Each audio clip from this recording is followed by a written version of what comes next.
Muy bien, estimados amigos, ya son las 10 de la mañana con 39 minutos, 10 con 39, estamos de regreso aquí en Madero en Casa, total y absolutamente en directo, acompañándoles durante esta jornada de jueves. Ven, yo les había dicho, íbamos a comenzar con entrevistas del tema político, claro que sí, porque es lo que se viene, que es el tema del plebiscito constitucional. Usted vote a favor, vote en contra, vote lo que quiera, pero usted se informa a través de Madero Comunicaciones, a través de la radio, a través de la televisión, este 17 de diciembre, porque tendremos la cobertura que usted necesita.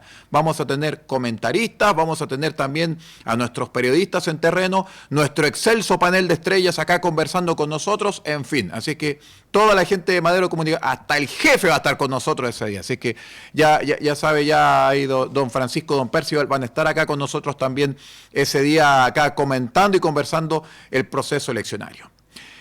Entremos de inmediato en materia y hablemos de salud, pero no de esa salud del fin de semana, sino que tenemos que hablar de la salud física, del buen vivir. Como siempre hablamos acá en Madero FM, del buen vivir. El mal uso de los medicamentos es prácticamente un problema sin solución, sobre todas las cosas en las metrópolis, sobre todo en las capitales regionales, como es el caso de Copiapó, Antofagasta, La Serena, en fin. Hay cifras alarmantes, hay cifras que de repente complican a todo el mundo. Y para ello vamos a tener acá a dos personas especialistas en el tema. Ambas pertenecen al Servicio de Salud de Atacama. Una de ellas es enfermera, Francisca Bichara, a quien saludamos, y también a Daniela Sepúlveda, quien es químico farmacéutico. Me equivoqué porque en el GC le puse enfermera, pero en realidad Daniela es químico farmacéutica, así que por si acaso me castigo, me tiro las orejas porque yo fui el que se equivocó, señor productor. Así que saludamos de inmediato a Francisca y a Daniela. Muy buenos días, bienvenidas a Madero en Casa. Hola, muy buenos días, primeramente aquí a todo tu equipo y también agradecemos el espacio que nos das para poder llegar a la comunidad a tratar este tema tan importante. Muy bien, expliquemos un poco, Daniela, Francisca, de qué se trata esto que estamos comentando acerca del mal uso de los medicamentos y por qué es tan gravitante hoy en día. ¿Cuáles son las consecuencias a las que nos exponemos los ciudadanos de a pie? Sí, acá es importante empezar a validar un concepto que es el concepto de la resistencia. ¿Ya? Cuando yo hablo de la resistencia es que ya sea un antivirus, bacterias, parásitos o hongos, en un periodo del tiempo va mutando, va generando características y el tratamiento que nosotros estamos acostumbrados para tratar ya no funciona. Algo pasa que el tratamiento, por ejemplo, antibiótico para la bacteria no funcionó y la bacteria no se murió ni dejó de reproducirse, ¿ya? Y esto en la práctica, ¿qué es lo que nos genera? Primero, vamos a tener infecciones que no se van a poder tratar, ¿ya? Porque el tratamiento ya no le está haciendo el efecto esperado. Y como tenemos infecciones que no están siendo tratados, aumenta la propagación y el nivel de contagio de esta infección entre personas, animales también. Y la enfermedad, ¿cierto?, al no ser tratada puede llegar a un episodio más grave y por ende generar la muerte de la persona. Francisca, hasta ahora estamos conversando primero que nada con Francisca Bichara, que es la enfermera del Servicio de Salud de Atacama. Francisca, este concepto de resistencia que tú mencionas que puede causar la muerte, fundamentalmente está muy ligado al tema de la interrupción de tratamientos o de cambio de tratamientos unilaterales por parte del paciente. ¿Qué es lo que pasa dentro del cuerpo humano? Tratemos de explicarlo así en mecánica, hablándolo en chileno. ¿Qué cambios se producen en el cuerpo humano cuando se produce este fenómeno de resistencia, de baja producción de anticuerpos, de reactivismo al tratamiento? ¿Qué pasa? Acá es importante explicar el antimicrobiano, ¿ya? ¿Qué es lo que hace en la práctica? Elimina el bichito, el microorganismo, o detiene su crecimiento. Eso es lo que hace el antimicrobiano, ¿ya? Cuando este antimicrobiano ha sido abusado o uso de forma muy repetitiva, estos microorganismos, estos bichitos empiezan a mutar, empiezan a generar cambios. No son cambios en el cuerpo de uno, sino que son cambios en estos microorganismos, en las bacterias, en los hongos, en los virus, en los parásitos, y empiezan a mutar y hacen que sus receptores, ¿cierto?, ya no le hagan caso al medicamento, al mecanismo de acción. Entonces, ¿qué es lo que hay que hacer? Hay que empezar a hacer escaladas de antibióticos, por ejemplo.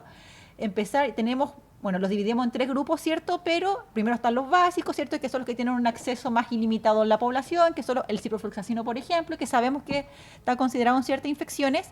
Y estos antibióticos básicos ya no le hacen efecto porque el virus o la bacteria empezó a cambiar su morfología, su composición, Y hay que empezar a ocupar unos que son más limitados, que tienen mayor costo y que son más difíciles que las personas accesan porque están clasificados como en un grupo de reserva, que uno dice. Que es como la última indicación terapéutica. Después de ahí ya no hay nada más que nosotros le podamos entregar al paciente para poder tratar su infección. Entonces eso es lo importante, más que el cuerpo genere cambios, es que el microorganismo, la bacteria, el virus, el hongo, está tan acostumbrado al tratamiento porque fue tan abusado, lo utilizaron tantas veces que ya básicamente el tratamiento no le hace ningún tipo de efecto. Daniela, en tu opinión como químico farmacéutico, a la luz de lo que señala la señorita Francisca con respecto al cambio prácticamente del código genético de las bacterias, ¿cómo podrías tú interpretarlo desde tu óptica cuando tenemos medicamentos que son abusados, o en este caso códigos genéticos de bacterias que son abusados por parte de la persona en forma absolutamente unilateral y se producen este tipo de cambios, este tipo de fenómenos? Vivimos dentro de la sociedad de la amoxicilina y la fluoxetina, entre otras cosas, por favor, Daniela. Exacto, como nombraba anteriormente Francisca, las bacterias mutan muy fácilmente y aprenden muy fácilmente a adaptarse a diferentes entornos. Entonces, lo que pasa cuando nosotros abusamos con estos fármacos es que la bacteria aprende a cómo defenderse del antibiótico, y aparte tienen la particularidad, estos microorganismos, de poder traspasarse entre ellos esta habilidad para poder defenderse del antimicrobiano. Entonces hay cosas tan sencillas como utilizar el antibiótico o el antimicrobiano, que como decía Francisca, que son los antifúngicos, los antivirales, que también son tratamientos que tiene que dar un profesional de salud. Es que cuando la persona realmente se siente enferma, o sea, portadora de una infección, o yo note síntomas de que podría ser una infección por un microorganismo, acudir a un centro de salud en el cual el médico, en un contexto clínico, es decir, que vea los síntomas y en algunos casos piden exámenes, en este contexto escoja la mejor alternativa para el paciente, porque muchas veces al yo automedicarme estoy tomando un medicamento que no es el más adecuado para la infección que yo tengo. A veces hay cuadros que son muy similares, por ejemplo, del tracto respiratorio, que son virales y a veces son bacterianos. Entonces, es finalmente el contexto clínico que ve un profesional de la salud el que determina cuál es el mejor tratamiento para el paciente. Entonces, por ejemplo, si yo tengo un cuadro viral y tomo un antibiótico, por ejemplo, como es la amoxicilina, que es ampliamente utilizado, no me va a hacer nada porque el cuadro es viral y los antibióticos solamente matan bacterias. Y aparte, como yo estoy teniendo este antibiótico en el cuerpo, la próxima vez que yo tenga una infección por una bacteria, esta bacteria ya va a estar dentro de su entorno este antibiótico y va a poder sobrepasar este antibiótico y va a tener una resistencia a él. La va a detectar. La va a detectar, claro, y va a saber tener las armas para defenderse de este antibiótico, y finalmente lo que vamos a hacer es que vamos a tener un cuadro más complejo. Y esto no solamente implica que sea un tratamiento más complejo, sino que también muchas veces la administración es más compleja, porque los antibióticos que son sencillos los podemos nosotros tomar en la casa, vía oral, pero hay antibióticos que son, de ejemplo, más complejos, de amplio espectro, que necesita, por ejemplo, que el paciente esté hospitalizado para poder administrarlo. Entonces, ya son complicaciones del hecho de tener una persona hospitalizada. También hay complicaciones que la administración es más compleja y también el gasto, que son mucho más caros. Entonces, si nosotros hacemos buen uso de estos antibióticos que son sencillos, que son de fácil acceso en un centro de salud de atención primaria, por ejemplo, como un CESFAM, o de compra que no son tan restringidos en una farmacia, si hacemos buen uso de esto, estos antibióticos nos van a permitir poder tratar a las personas por muchos más años. Entonces, mantenemos que estos antibióticos nos sirvan en el tiempo y no que en un par de no sé, una década de años, ya estos antibióticos tengamos que sacarlos del mercado porque ya nos van a hacer efecto en las personas. Francisca, usted como enfermera me imagino que ha tenido que ver distintos tipos de casos y fundamentalmente uno de ellos, el más conocido dentro de esta época del año, tiene que ver con las alergias, con los cuadros alérgicos y con los resfriados que tienen que ver con el verano. Ese típico resfriado que nunca se pasa, ¿ya? Por cualquier razón no entendemos por qué todavía, cuál es la causa, razón, motivo, circunstancia biológica que el resfriado de verano nunca termina. Sabemos cuándo comienza, pero no sabemos cuándo termina, a diferencia del de invierno. Entonces, me imagino que dentro de su visión, dentro de su capacidad de análisis como enfermera, ha visto y ha conocido casos de gente que ya se empieza a automedicar como preparándose para la fecha o preparándose para lo que va a venir, una cosa así. Sí. Se ha conocido ese tipo de casos de la gente que empieza a prepararse, decir, no, que voy a tomar esto porque, no sé, pues, en octubre me voy a enfermar de tal cosa, me va a dar la alergia. Y no es más que la fiebre del heno. Exacto, estacionalmente, ¿cierto? Siempre Sí. conocemos casos de personas que se anticipan a lo que posiblemente pudiese ser algún tipo de cuadro respiratorio, gastrointestinal, etcétera. Claro. Pero acá, como mencionaba Daniela, acá es súper importante, y esto lo voy a recalcar muchas veces, se requiere una evaluación médica para poder determinar cuál es el tratamiento oportuno e idóneo para la persona. ¿Por qué? Porque primero hay que revisar los antecedentes de esa persona, hay que hacer una evaluación clínica de esa persona, hay que hacer un examen físico de esa persona, porque como dice la Daniela, hay sintomatologías que son bastante comunes y muy similares entre virus y bacterias. Entonces, ¿qué es lo que a mí me pasa y qué es lo que más he visualizado? Cuadros respiratorios que nosotros sabemos que son generados por virus, la gente se automedica con antibióticos pensando que son bacterias lo que le están generando Correcto. este cuadro. Y desde muy pequeño le empiezan a transmitir al pequeño, ¿cierto? Al bebé, un antibiótico por si acaso. Las personas adultos mayores también.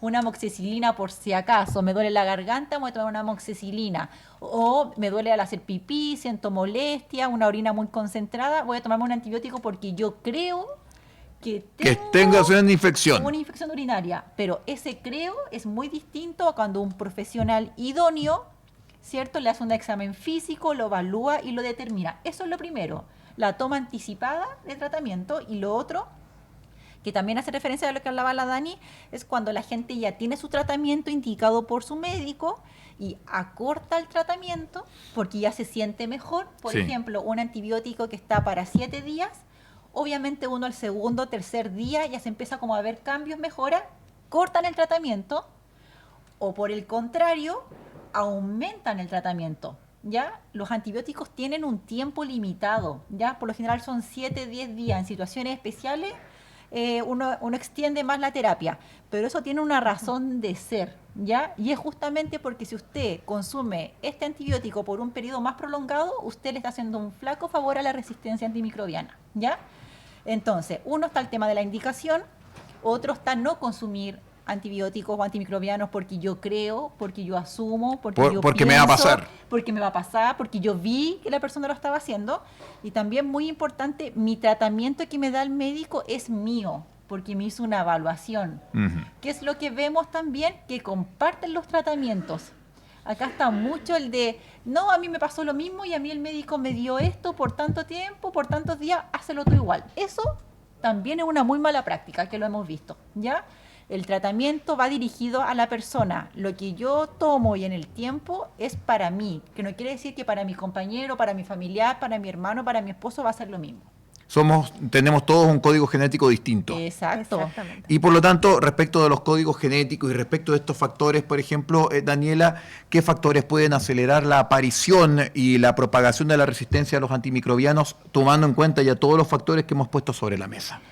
Bueno, son varios factores, bueno, ya varios lo hemos nombrado ya, que Sí. son, por ejemplo, no seguir las indicaciones del tratamiento cuando corresponde. Como decía Francisca anteriormente, los tratamientos tienen una razón de ser por la cual son ciertos días.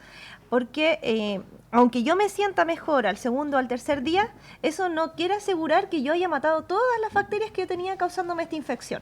Porque finalmente hay antibióticos que tienen su pic de acción o de beneficio para el organismo a la quinta dosis, hay unos que son a la 10ª, entonces depende de la indicación que le dé el médico cómo yo tengo que tomar mi tratamiento. Si yo me siento mejor al tercero o al cuarto día y yo tengo una indicación de tomarme el antibiótico por 10 días, tengo que seguir tomándolo para poder yo asegurarme que ese tratamiento está siendo efectivo y que finalmente va a erradicar toda la infección que yo tengo. Así yo la próxima vez que me exponga a un antibiótico por una infección, yo también aseguro que ese antibiótico que yo voy a tomar o retomar porque, no sé, por circunstancia tenga la misma infección o por el mismo patógeno, realmente me va a hacer el efecto que yo espero. Además, también siempre los tratamientos son, como decía Francisca, personales. Si yo estoy compartiendo tratamientos con otras personas, muchas veces no es el idóneo para mí.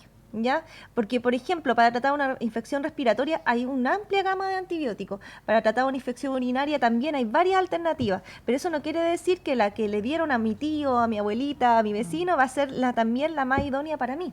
Entonces, eso fue en el contexto de esa persona. Yo tengo que también escoger tienen que escoger la mejor alternativa para mí en un contexto clínico, una atención. Y lo otro que también es no guardar antibióticos de veces que yo me he enfermado anteriormente y me lo tomo después, porque eso es muy frecuente que pase en la población. Yo reconozco que lo hago. Un invierno me dieron amoxicilina para tratar una faringitis bacteriana y yo al tiempito después siento unos síntomas que son similares, el mismo dolorcito. Ya, me quedaron amoxicilina, pero me quedaron 3 nomás. Entonces me voy a tomar esas 3 que me quedaron. Y finalmente lo que estoy haciendo es que yo estoy exponiéndome a un antibiótico, pero no estoy siguiendo indicaciones. Entonces no me las voy a tomar por los días que corresponden. Y lo que estoy haciendo que a esas bacterias que están ahí, le estoy enseñando cómo defenderse de ese antibiótico que a mí me sobró de la vez anterior. Posibilidades de comunicarse con los profesionales del Servicio de Salud Atacama en caso que alguien tenga dudas con respecto a un proceso de automedicación. Más que nada, nosotros invitamos a la población a asistir a los centros de salud. Ya siempre están los CESFAM. Ustedes como que supervigilan. Exacto. Ya. Nosotros lo que estamos haciendo hoy en día es llevando este tema a la población, porque está en un contexto de que la Organización Mundial de la Salud cada año, desde el 18 de noviembre hasta el 24 de noviembre de cada año, celebra la semana de concientización del uso de los antimicrobianos. Entonces, en esta semana se pone especial énfasis en hacer llegar esta información a la población para que tome conciencia de un problema que está afectando no solamente a Chile, no solamente a Copiapó, sino que al mundo entero. Sobre todo en países que tienen menores ingresos, ¿ya? Donde cuesta más acceder a un antibiótico de mayor espectro. Entonces hay que sobreguardar los fármacos, los antibióticos que son de fácil acceso. Entonces la Organización Mundial de la Salud manda este mandato a través del Ministerio de Salud nosotros en Chile para poder que cada año, esta semana de noviembre, podamos concientizar a la población con respecto a este tema, a la resistencia a los antimicrobianos. Muy bien, pues quiero agradecerle a Daniela Sepúlveda, ella es química farmacéutica del Servicio de Salud de Atacama, también a Francisca Vichara, que es enfermera del Servicio de Salud de Atacama, quienes estuvieron muy amablemente conversando con nosotros acerca de este tema, como lo es el tema de la automedicación y cómo tenemos que cuidarnos de la administración de repente un poquito fuera de lugar de algunos remedios. También quiero agradecer al equipo de prensa que trajeron ahí a la enfermera.